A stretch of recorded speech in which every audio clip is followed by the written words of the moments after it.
आता काल उमेदवारी जाहीर झाली आहे. एखाद्या एवढ्या मोठ्या राष्ट्रीय पक्षाची उमेदवारी मिळणं हे आणि ते पण महाराष्ट्राच्या पहिल्या यादीमध्ये माझी उमेदवारी जाहीर झाली हे माझ्यासाठी नक्कीच सन्मानजनक अशी गोष्ट आहे. त्यामुळे माझ्या भावना याच्यामध्ये आभाराच्या नक्कीच आहेत. त्याचबरोबर थोडीशी संमिश्र भावना याच्यासाठी आहे कारण 10 वर्ष प्रीतम मुंडे खासदार होत्या आणि त्या खासदार असताना मी राज्याचं राजकारण करत असताना आता एकदम केंद्राच्या राजकारणामध्ये तसं तर माझा आता प्रभारी आणि या रोलमध्ये थोडासा अनुभव झालेला आहे. तर एक थोडं नवीन झोनमध्ये जाण्याच्या संदर्भामध्ये थोडीशी मनामध्ये काय म्हणतात त्याला हुरूर नक्की वाटते किंवा धाकधूक नक्की वाटते. पण नवीन अनुभव आहे आणि नवीन अनुभवासाठी आम्ही नेहमीच तयार असतो. पण सातत्याने विधान परिषद निवडणूक असेल, राज्यसभेची निवडणूक असेल, तुमचं नाव चर्चेत असायचं, मात्र तिकीट कधी दिलं गेलं नाही. त्यावेळी मात्र थेट यादी आली आणि तुमचं नाव थेट आलेलं आहे. अपेक्षा होती तुमचे नाव या यादीमध्ये असू शकते किंवा लोकसभेला तुम्हाला संधी दिली जाईल? अपेक्षा होती कारण बरेच दिवस झाले अशा चर्चा होत्या. अपेक्षा मला नव्हती पण असं नाव येण्याच्या संदर्भामध्ये खूप मोठा धक्का लागला असं नाही कारण अशा चर्चा बरेच दिवस झाले चालल्या होत्याच. त्यामुळे मला असा फार मोठा धक्का लागला असं म्हणता येणार नाही. पण साहजिक आहे जोपर्यंत निवडणुकीच्या रिंगणामध्ये पक्षाच्या सहीनी उमेदवारी जाहीर होत नाही तोपर्यंत ती उमेदवारी अधिकृत नसते. त्यामुळे मला बघेपर्यंत मला काही त्याच्याबद्दल खूप फार आत्मविश्वास असा नव्हता. ताई मात्र ज्या वेळेस 5 वर्ष खरं तर तुम्ही ज्यावेळेस निवडणूक हारल्यानंतर अनेक वेळेस टीका देखील करण्यात आली होती. त्यानंतर आता प्रीतमताईंचं तिकीट कट करून तुम्हाला खरं तर उमेदवारी दिलेली. त्यामुळे प्रीतमताईंना पुन्हा कुठल्या संधीसाठी काही बोलणं झालंय काही असं विचारलं? प्रीतमताई खरं तर मुंडे साहेबांच्या झाल्यानंतर त्यांचं एवढं छान डॉक्टरचं करिअर सोडून राजकारणात आल्या आणि 10 वर्ष संपूर्णपणे त्यांनी स्वतःला राजकारणामध्ये वाहून घेतलं. आमच्या दोघींचं कॉम्बिनेशन खूप छान होतं. मी राज्य सांभाळायचे, त्या जिल्हा सांभाळायच्या. ज्या गोष्टी मी नव्हते करत त्यात करू शकत होते वेळेअभावी त्या ते करायच्या आणि मग मी धोरणात्मक निर्णय मी करायचे आणि व्यक्तिगत गोष्टींना त्या स्पर्श करायच्या. तर त्यामुळे आमच्या दोघींमध्ये ते कॉम्बिनेशन खूप चांगलं होतं आणि ते भविष्यातही राहणारच आहे. प्रीतमताई खासदार असताना मी 5 वर्ष घरी बसले आहे. आम्हाला तोही अनुभव आहे आणि आता मला असं वाटतं की तेवढा वेळ प्रीतमताईंना वाट बघावी लागणार नाही. मी जे शब्द जाहीररित्या सांगितला की प्रीतम मुंडेंना मी विस्थापित करणार नाही आणि त्या शब्दावर मी कायम आहे. याला जोडून एक प्रश्न आहे. सुधीर मुनगंटीवार ज्यावेळी बीडमध्ये आलेले होते त्यावेळी प्रीतमताईंना संबोधित करून म्हणाले होते की काय प्रीतमताई एक राज्यसभा खासदार एक लोकसभा खासदार असं काही चित्र येत्या काळामध्ये पाहायला मिळू शकतं का? आता याच्याबद्दल खरं तर मी भाष्य करणं अनुचित आहे. आतापर्यंत अनेक वेळा गेल्या 5 वर्षात किमान 10 विधान परिषदा 10 राज्यसभा झाल्या असतील. त्या अनेक वेळा माझं नाव चर्चेमध्ये आलं होतं पण तेव्हाही मी हेच म्हटलं की माझ्या हातात नाहीये, माझा निर्णय नाही. त्यामुळे त्याच्यावर आत्ता भाष्य करणं अनुचित राहील. संविधान केलं होतं की माझा राजकीय वनवास सुरू आहे तर आता जी उमेदवारी मिळालेली आहे तर तुमचा राजकीय वनवास संपला असं म्हणायचं का? हे पण राजकारण हा एक फार मोठा खडतर प्रवास आहे तर तो कायम असतो. म्हणजे पदावर असण्याने कमी खडतर असतो असं नाही. पण नक्की आता बीड जिल्ह्याची जनता काय करेल ह्याच्याकडे महाराष्ट्राचं लक्ष नक्कीच लागून आहे. हा प्रवास कसा होतो ह्याच्याबद्दल मला पण स्वतःला उत्सुकता आहे कारण प्रीतमताईंच्या लोकसभेच्या निवडणुकीत सुद्धा आम्ही प्रचंड संघर्षाने ती निवडणूक जिंकलो होतो. माझ्या निवडणुकीचं तर आपल्या सर्वांना सगळं परिचित आहेच आहे. तर मग आता मी पण उत्सुक आहे की या निवडणुकीमध्ये काय परिस्थिती निर्माण होते आणि निवडणुका लढणं त्यातल्या त्यात म्हणजे दुसऱ्यांसाठी लढणं हा अनुभव माझ्यासाठी वेगळा राहिलेला आहे. आता स्वतःसाठी उमेदवारी मिळाल्यानंतर वेगळ्या पद्धतीने विचार करावा लागेल.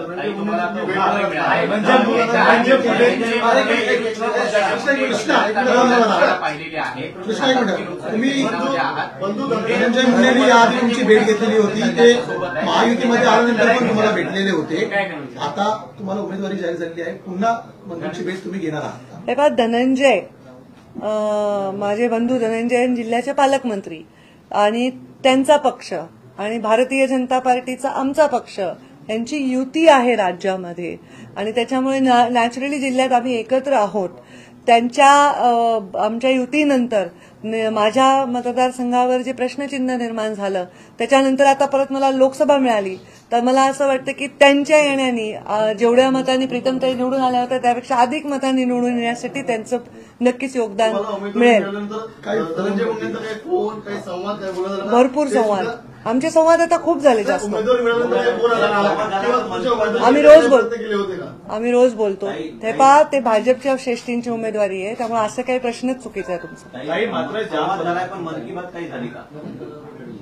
ते मन की बात तुम्हाला कशी सांगणार? ताई, मात्र ज्या पद्धतीने तुम्ही मध्यंतरी काळामध्ये जो ब्रेक घेतला होता आणि त्या ब्रेक नंतर तुम्ही सांगितलं होतं की मला फ्रेश व्हायचं आहे, त्यासाठी हा मी ब्रेक घेते आणि त्यानंतर पुन्हा राजकीय सक्रिय होईल, मात्र हेच ती चिन्ह होती का? कारण की अनेक वेळेस नावं येत होती, मात्र आता देखील पहिल्यापासून तुमचं नाव चर्चेत होतं, मात्र आता पण भीती होती का नाव येतंय की नाही करून? नाही, भीती नव्हती. दोघींपैकी एक नाव येणं अपेक्षितच होतं. राज्यसभा निवडणूक असेल, विधान परिषद निवडणूक असेल, तुमच्या नावाची माध्यमांमध्ये चर्चा होते आणि त्यानंतर उमेदवारी नाही मिळाल्यावर तुम्हाला धक्का असं देखील म्हटलं जात होतं. मात्र अचानक तुम्हाला गेल्या अनेक वर्षांपासून तुम्ही राष्ट्रीय राजकारणात होता.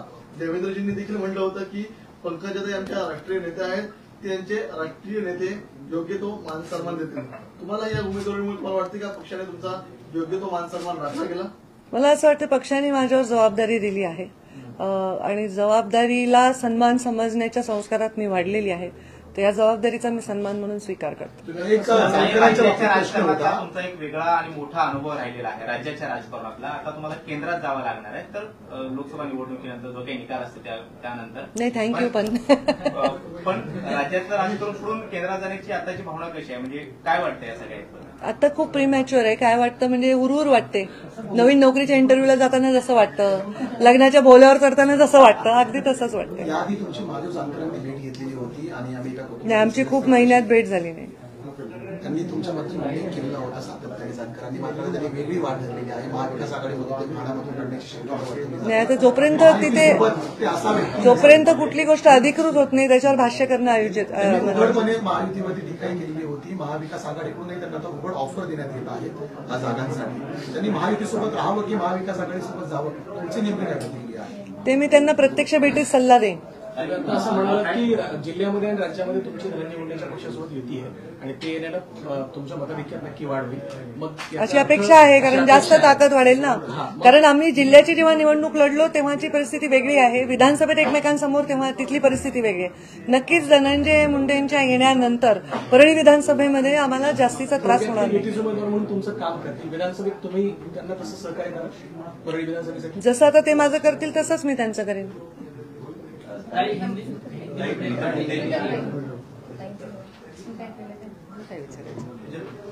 घ्या, प्रीतमताई बोलला. आता लोकसभेवर जात आहेत, काय त्यांना तुम्ही सांगाल? जेव्हा उमेदवारी जाहीर झाली तुम्हाला माहित होतं का ताईंचं नाव जाहीर होणार आहे? का वेगळा धक्का होता की काही आश्चर्य वाटतं तुम्हाला? लोकसभेला ताई जात असताना मी त्यांना सांगण्याची काही आवश्यकता नाही, कारण माझा जरी लोकसभेचा 10 वर्षाचा अनुभव असला तरी ताईच माझ्या नेत्या आहेत. त्यामुळे नेत्यांना शिकवण्याचे दिवस अजून आलेले नाहीयेत. तर जसं ताई म्हणाल्या तसं हा वेगळा प्लॅटफॉर्मवरतीचा अनुभव असणार आहे, तर त्यासाठी आम्ही सगळे जोराने तयारीला लागलो आहोत.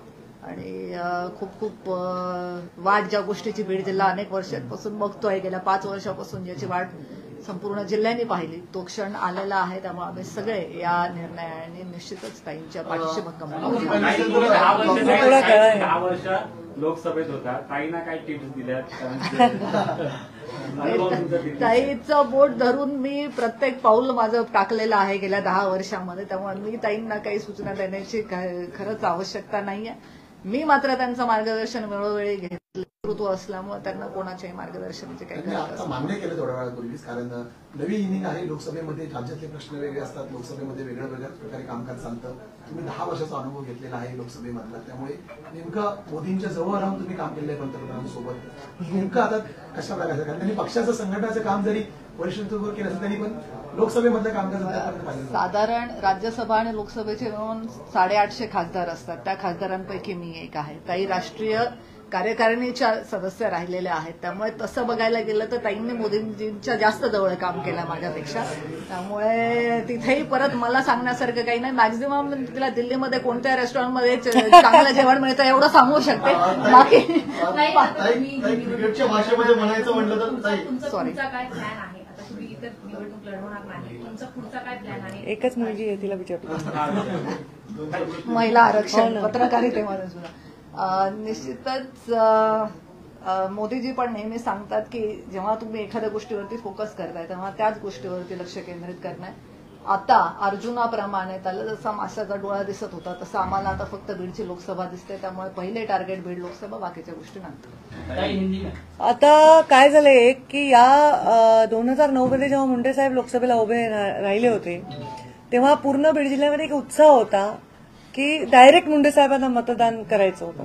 आता प्रीतमताई मागच्या वेळी उभ्या होत्या तेव्हा मी लोकांना आवाहन केलं की प्रीतमताई नाही मी उभी आहे किंवा माझ्या बहिणीला तुम्ही वोटीत घ्या वगैरे. आता लोकांमध्ये एक उत्साह आहे की आम्ही डायरेक्ट ताईंना म्हणजे मतदान करणार. हे एक आकर्षण आमच्या फॉलोअर्समध्ये नक्की आहे. आणि मला बाकीच्यांना काय वाटतं माहित नाही, पण मला नक्की मी म्हटलं की संमिश्र भावना आहे. कारण प्रीतमताई अत्यंत कष्टाने काम केलंय 10 वर्ष. पण माझ्यावर आता हे एक्स्ट्रा दायित्व राहणार आहे की त्यांचं काम, त्यांचा जास्तीत जास्त उपयोग पुढच्या काळामध्ये कसा राहील. बीजेपी ने 400 पार का नारा दिया और बीड से इस बार आप पर विश्वास जताया गया. देखिए, मुझ पर विश्वास जताया गया है या प्रीतम मुंडे पहले एमपी थी उन पर विश्वास जताया था 2 बार, तो ये दोनों में कोई खास अंतर नहीं है.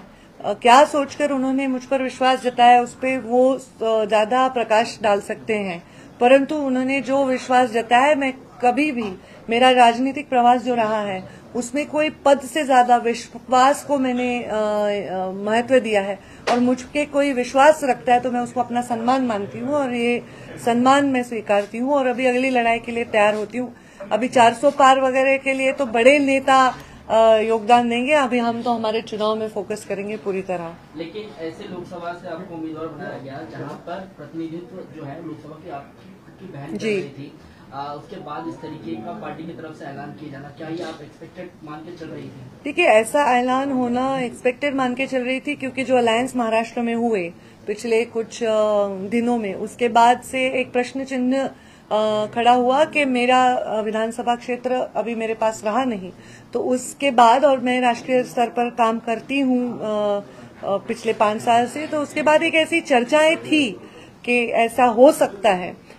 इसके लिए मेरे मन में पूरी तरह आनंद इस बात का नहीं है कि मुझे उम्मीदवारी दी है. मैंने कहा बहुत स्पेशली क्लियरली कि मैं इसको सम्मान जरूर मानती हूँ, पर मेरी बहन को नहीं दिया इस बात का थोड़ा मन में मेरे हल्का सा दुख तो हमेशा रहेगा. जब तक वो अपनी जगह पर ठीक से नहीं बैठती वो दुख हमेशा रहेगा.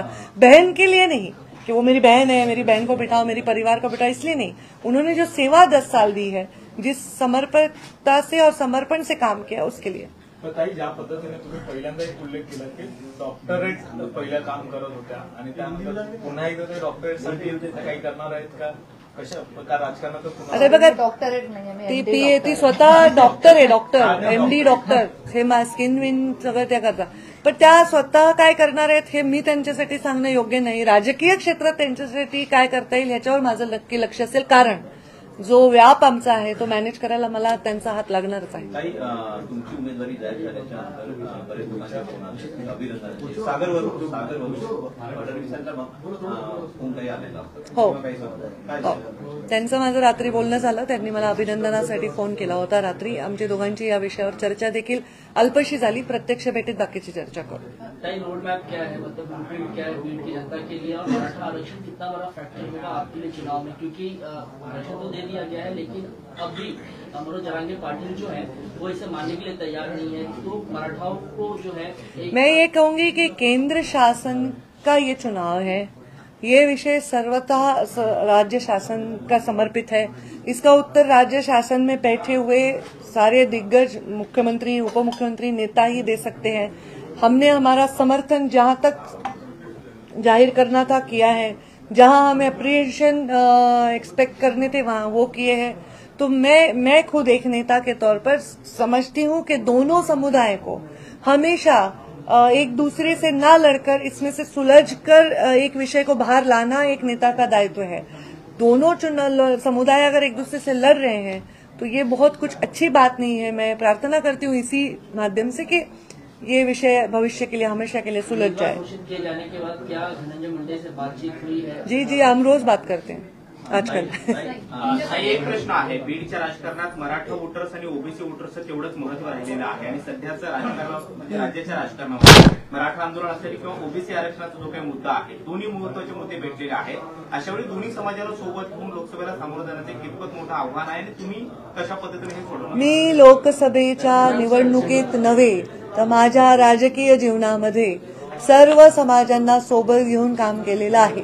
माझ्या पालकमंत्री पदाच्या काळामध्ये ज्या बूथवर मला 20 मतं पडली त्यांना पण मी तेवढाच निधी दिलाय ज्या बूथवर मला 20 मतं कमी पडली आहेत।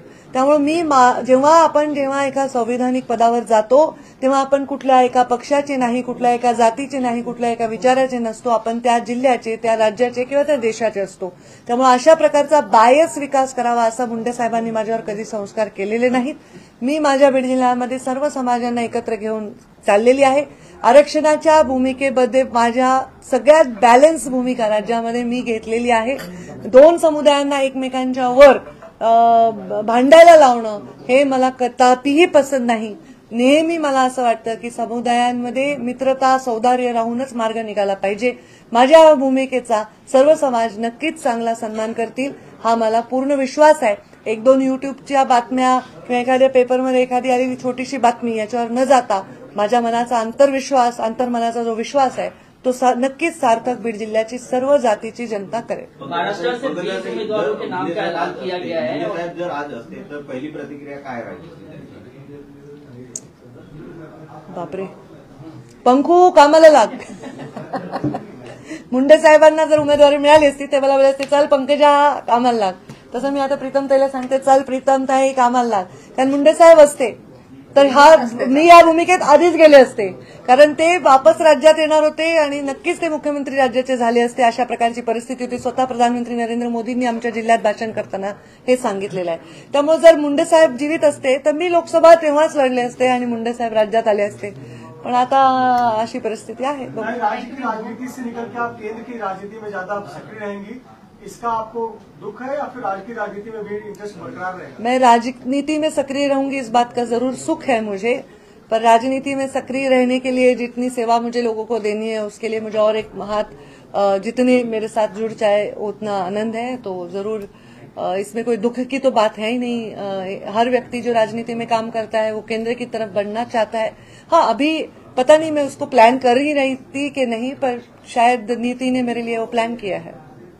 तुमचा प्रश्न विचार, ते बसल्यामुळे कोणी त्यांच्याकडे पाहत नाही आहे।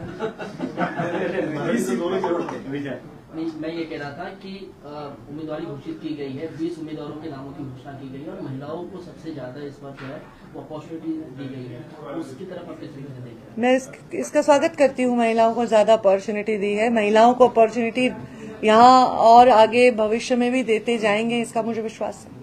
बीडमधून दुसऱ्या तुमच्या ऑपोजिट वाले उमेदवार जे असतील आहे त्याची संघटना प्रस्थापित झाली आहे, त्या करुणा मुंडे असतील आहे। माझं लाईव्ह संपलंय। थँक्यू।